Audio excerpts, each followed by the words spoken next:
الو. ايه يا محمد؟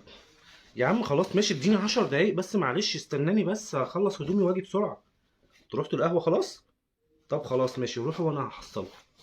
يا عم ماشي، هنسهر مع بعض، انا كده كده بكره اجازه عادي لو اتاخرت شويه عليك.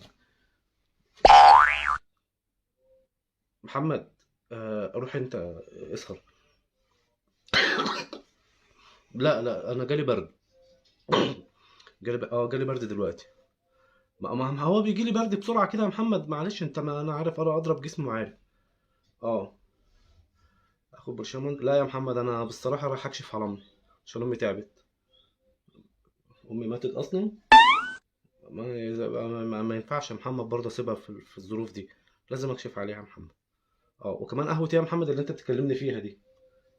اه، انا بتاع قهاوي. لو سمحت ما تكلمنيش في قهوه تاني بعد اذنك. انا ما بحضر، ما لا، انا بقضي يوم الاجازه مع عيالي، مع مراتي حبيبتي. اه، ام عيالي. اه، ما تكلمنيش تاني يا محمد في الموضوع ده، ولا قبل الاجازه بيوم ولا بعد الاجازه بيوم. اه يا محمد. هو كده يا محمد، انت بقى خلاص، احنا كفايه علينا كده صداقتنا. بقالنا 5 سنين مع بعض، يعني. اه، حلو قوي عليك كده، ما تكلمنيش تاني، وبعد اذنك اقطع علاقتك بيا يا محمد. اقطع علاقتك بيا، ده احسن لك واحسن لي، معلش عشان. ماشي. سلام. حضر لنا بقى اه. طبق فشار حلو كده ومعاه كوبايتين نسكافيه. ماشي ماشي. ماشي. حضر لنا فيلم السهرة المرأة حاضر. والسطور عشان عايزة اتعلم، قصدي اتفرج. يلا يلا.